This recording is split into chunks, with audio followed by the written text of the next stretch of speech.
الحمد لله والصلاة على نبيه وعلى آله وأصحابه أجمعين. يا أيها النبي إنا أرسلناك شاهدا ومبشرا ونذيرا وداعيا إلى الله بإذنه وسراجا منيرا. أما بعد فأعوذ بالله من الشيطان الرجيم. بسم الله الرحمن الرحيم. إن الصلاة تنهى عن الفحشاء والمنكر ولذكر الله أكبر. وقال النبي صلى الله عليه وسلم أن تعبد الله كأنك تراه فإن لم تكن تراه فإنه يراك. بارك الله لنا ولكم في القرآن المجيد ونفعنا وإياكم بالآيات والذكر الحكيم. صلى الله على سيدنا ومولانا محمد وعلى آله وأصحابه وسلم. صلى الله على سيدنا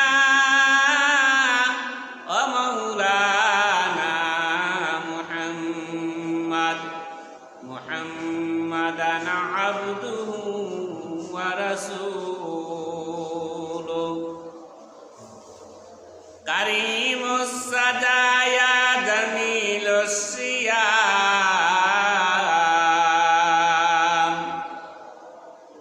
نبي البرايا شفيع الأمم بلغ العلا بكماله كشف الدجى بجماله حسنت جميع خصاله.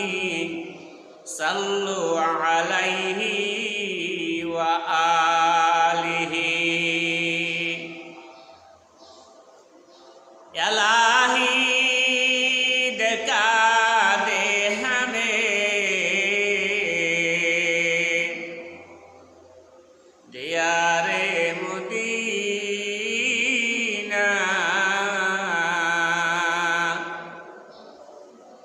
इलाही बना दे हमें गुबारे मदीना. बलगल उला बिकमालिही कशफत दुजा बिजमालिही हसनत जमीउ खिसालिही.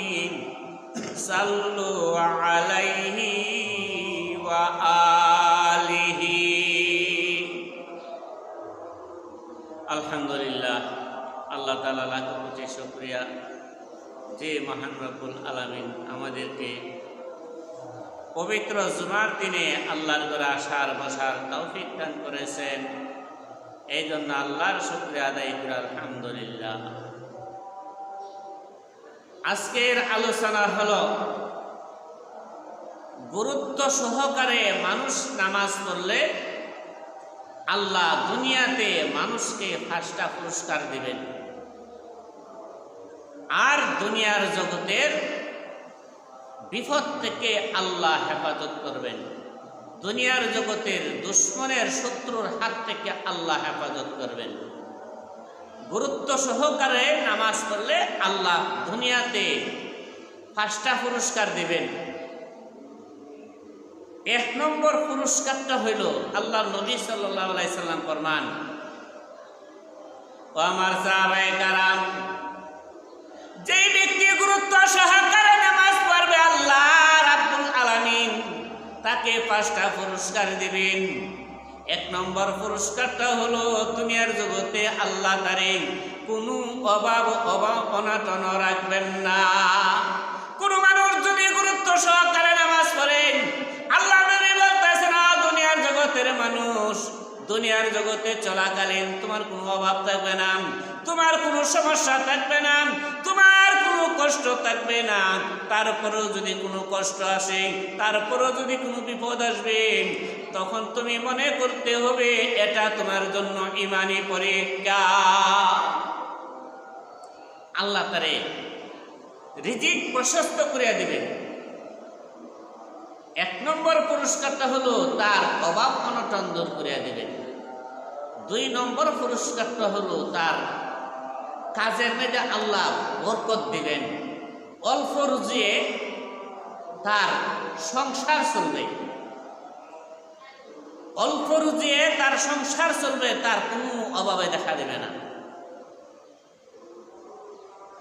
3 নম্বর পুরস্কারটা হইল তার মরণের যে কষ্ট, মরণের কষ্ট থেকে আল্লাহ তারে রেহাই দিবেন। 4 নম্বর পুরস্কারটা হলো কবরের আযাব আল্লাহ মাফ করে দিবেন। 5 নম্বর পুরস্কারটা হলো তারে ডাইন হাতে আমলনামা দিবেন। এই 5টা পুরস্কার যে পাইল আল্লাহর কাছে হে দামি, দুনিয়াতেও দামি, পরকালেও হে দামি। এই গুরুত্ব সহকারে নামাজের কথা আল্লাহ বলতেছেন, ও দুনিয়ার জগতের মানুষ, তোমরা যদি নামাজ পড়ো, গুরুত্ব সহকারে নামাজ পড়ো, গুরুত্ব সহকারে যদি তুমি নামাজ পড়ো, আমি আল্লাহ তোমার উপর খুশি হয়ে যাইব। আমি আল্লাহ যদি তোমার উপর খুশি হয়ে যাই, জানিয়ে রাখো আমার সমস্ত সৃষ্টিকুল তোমার উপর খুশি হয়ে যাবে। আসমানবাসী খুশি হয়ে যাবে, জমিনের যত সৃষ্টি আছে সব তার উপর সন্তুষ্টি হয়ে যাবে। এই জন্য আল্লাহর নবী বলেন, আন তা'বুদাল্লাহ কাআন্নাকা তারাহু ফাইন লাম তাকুন তারাহু ফাইন্নাহু ইয়ারা। আল্লাহ নবী সাল্লাল্লাহু আলাইহি সাল্লাম বলেন, আমার সাহাবায়ে কেরাম, তোমরা এমন ভাবে আল্লাহর ইবাদতি করো, এমন ভাবে আল্লাহর গোলামি করো, তুমি মনে করতে হবে তুমি আল্লাহকে দেখতেছো। আর যদি তুমি আল্লাহকে দেখো নাই, তুমি মনে করতে হবে আল্লাহ তোমাকে দেখতেছেন। এমন ভাবে তুমি হাজির নাজির জানিয়া, আল্লাহকে তুমি হাজির জানিয়া তুমি যদি মনোযোগ সহকারে নামাজ পড়ো, আল্লাহ রাব্বুল আলামিন তোমাকে 5টা পুরস্কার দেবেন, তোমার উপর খুশি হয়ে যাবেন। আল্লাহ রাব্বুল আলামিন এই নামাজের দ্বারা দুনিয়ার জগতের দুশমনের হাত থেকে তোমাকে রেহাই দিবে। আল্লাহর বান্দা শাইখুল হিন্দ রহমতুল্লাহি আলাইহি ওনারে বক্তরে মরিদরে লয়ে সেরা রওনা দিছেন। কিছু রাস্তা যাওয়ার পরে একজন মানুষ দৌড়ে আসলো আল্লাহর ওলির কাছে, এসে বলতেছেন, ও আল্লাহর ওলি, তুমি কোথায় যাইতেছো? আর সামনের দিকে তুমি অগ্রসর হইও না। আল্লাহর ওলি বলতেছেন যে কারণ কি? আগত লোকটা বলতেছে যে আল্লাহর ওলি, আপনার বিরুদ্ধে আপনার শত্রুরা থানায় যায় কেস করেছেন, আমি দেখে আসছি আপনাকে অ্যারেস্ট করার জন্য থানার লোক আসতেছে, আর সামনে অগ্রসর হইও না। শাইখুল হিন্দ রহমতুল্লাহি আলাইহি সামনে অগ্রসর না হইয়া বাড়ির কাছে পাশে ছিল একটা জমিদার বাড়ি। জমিদার বাড়িতে যায় উঠলেন। জমিদারকে যায় বলতেছেন যে হে জমিদার, আমাকে একটু আশ্রয় দাও, আমার শত্রু বাহিনী আসতেছে আমাকে ধরার জন্য। জমিদার বলতেছেন যে আল্লাহর ওলি, আমি আপনাকে বাঁচাতে পারবো না, আমি আপনাকে আশ্রয় দিতে পারবো না। আল্লাহর ওলি বলতেছেন যে হে জমিদার, আমি তোমাকে এই কথা বলি নাই, তুমি আমাকে বাঁচাও। আমাকে বাঁচাবার মালিক হলেন একমাত্র আল্লাহ। আমি তোমাকে বলতেছি তুমি আমাকে একটু নামাজ পড়ার স্থান দাও। জমিদার চিন্তা করে দেখলেন আমার বাড়ির যে কোনো জায়গাতেই তারে জায়গা দিন, থানার লোক আইসা আমার সমস্তটা বাড়ি তন্ন করবেন। জমিদারের একটি বাংলা ঘর ছিল, এই বাংলা ঘরের মধ্যে তার একটি গুড়া ছিল। এই গুড়ার ঘরের তালা খুলিয়া বলতেছেন ও আল্লাহর ওলি, এই ঘরের মধ্যে আপনি বসেন। আল্লাহর ওলি তার খাদেমকে নিয়ে এই ঘরের মধ্যে নামাজের বিছনা বিছায়া নামাজের মধ্যে দাঁড়ায় গেলেন। আর জমিদার বাহির দিয়া তালা লাগাইছেন। মুহূর্তের মাধ্যমে পুলিশ বাহিনী আসলো। পুলিশ বাহিনী আসিয়া জমিদারকে বলতেছেন যে হে জমিদার, তোমার বাড়িতে একটু আগে আমার একজন আসামি আসছেন, ওই আসামি তোমার বাড়ির কোন জায়গায় আছে তুমি সন্ধান দিয়ে দাও। জমিদার বলতেছেন হে ভাই, আমার বাড়ির কোন জায়গায় তোমার আসামি আছে তুমি দেখো, আমি জানি না। আমার বাড়ির কোথাও যদি তোমার আসামি পাও তুমি ধরে নাও, আমার কোনো আপত্তি নাই। জমিদারের সমস্তটা বাড়ি তালাশ করলেন, তার বাড়ির কোথাও পাওয়া গেল না। সর্বশেষে বলতেছেন যে হে জমিদার, তোমার বাড়ির সব জায়গায় আমি তন্ন করে দেখেছি, তবে একটা ঘর বাকি আছে, ওই তালা বিশিষ্ট ঘরটা। তোমার ঘরের তালা খুলে দাও, তোমার এই ঘরটা পরীক্ষা করার আমার দরকার আছে। জমিদার চিন্তা করতেছেন যে হে আমার মাবুদ, তুমি তো জানো তোমার বন্দা এই ঘরে আছেন, আমিও জানি তোমার বন্দা এই ঘরে আছেন। ও আমার মাবুদ, আমি তো হেফাজতের মালিক না, তুমি হইলা তোমার বন্দার হেফাজতের মালিক। জমিদার তালা খুললেন, দ্বার খুলে দেখতেছেন ঘরের মধ্যে কোনো কিছু নাই, শুধু জমিদারের একটা গুড়া আছে। পুলিশ বাহিনী ঘুরিয়া দেখলেন ঘরের মধ্যে কিছু বলতে কিছু নাই, একমাত্র একটা গুড়া আছে, আর কোনো কিছু নাই। জমিদারও দেখতেছেন এই ঘরের মধ্যে আল্লাহর ওলি নাই, কোথায় যে গেছেন। জমিদারও চিন্তা করতেছেন যে হে আমার মাবুদ, আমার নিজ হাতে তোমার বন্দারে এই ঘরে ঢুকাইলাম, বাহির দিয়ে আমি তালা দিলাম। পুলিশ বাহিনী চলে গেল। চিন্তা করতেছেন যে হে আমার মাবুদ, তোমার বন্দা কোথায় গেছে, কি হয়েছে তুমি জানো, আমি জানি না। আমি পূর্বে বলেছি তোমার বন্দার হেফাজতের মালিক তুমি মৌলা হয়ে যাও। পুলিশ বাহিনী যাওয়ার পরে আবার তালা খুললেন, দেখতে পেলেন আল্লাহর ওলি নামাজের বিছনার মধ্যে দাঁড়ানো আছেন, নামাজ পড়তেছেন। পুলিশ বাহিনী যাওয়ার পরে সালাম ফিরালেন, ডান দিকে সালাম ফিরালেন, বাম দিকেও সালাম ফিরালেন। সালাম শেষে বলতেছেন যে আল্লাহর ওলি, আমি তো আপনার এই কাজ দেখে আমি ডরাই গেলাম, ভয় পেয়েছি। আমার বাড়িতে পুলিশ বাহিনী আইসা আমার সমস্ত বাড়ি তন্ন করেছে, আমার বাড়ির কোথাও আপনার কোনো সন্ধান পাইছে না। শেষ মুহূর্তে বলতেছে আমাকে এক লোকে, এ জমিদার, তোমার সমস্ত বাড়ি আমি তন্ন করে তালাশ করেছি, কোথাও পাইছি না, তবে আমার সন্দেহ হইতেছে তোমার ওই ঘরটা আমার দেখার বাকি আছে, তুমি ওই ঘরের তালা খুলিয়া দাও। আমি তালা খুলবার আগে আমার মাবুদকে বললাম, মাবুদ, তোমার বন্দারা আমার নিজ হাতেই ঘরের মধ্যে রেখেছি, তুমিও জানো আমিও জানি, তোমার বন্দার হেফাজতের মালিক তুমি মৌলা হয়ে যাও। আমি তো তার হেফাজত করতে পারবো না, আমি তোমার বন্দার আমি আশ্রয় দিয়েছি, তোমার বন্দার হেফাজতের মালিক তুমি হয়ে যাও। আমি দর খুলিয়া দেখতাম তুমি নাই, তুমি কোথায় গেছো, তাও আমি চিন্তা করতেছি জিন্ন থেকে নিয়ে গেল না কোনো কিছু হয়ে গেল, আমি চিন্তা করতেছি। আল্লাহর ওলি বলতেছেন যে হে জমিদার, আমি তোমাকে পূর্বেই বলেছিলাম তুমি আমার হেফাজতের মালিক না, আমার হেফাজতের মালিক হলেন আল্লাহ।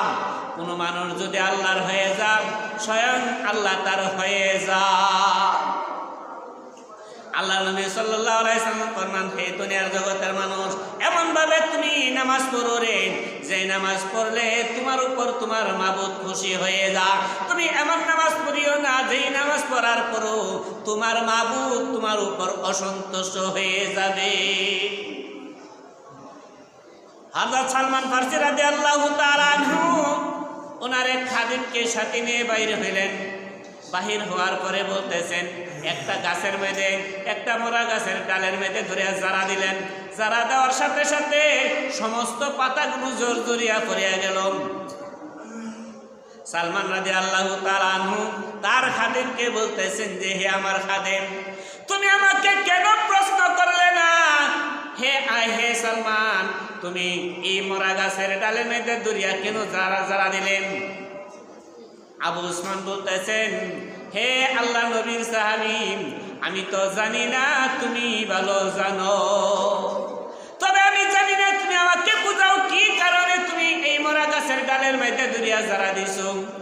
সালমান বলতেছেন, হে আমার ভাই, তুমি জানো নি রে, কোন মুসলমান যদি ওযু করিয়া গুরুত্ব সহকারে নামাজ পড়েন, এই মোরা গাছের ডালের মধ্যে জারা দেওয়ার সাথে সাথে যেমন ভাবে এই মোরা গাছের ডালের পাতাগুলো জর্জরিয়া পড়িয়া গেছে, কোন মানুষ যদি গুরুত্ব সহকারে ওযু করিয়া গুরুত্ব সহকারে নামাজ পড়েন, এমন ভাবে তার সমস্ত গুনাহ জর্জরিয়া পড়ে।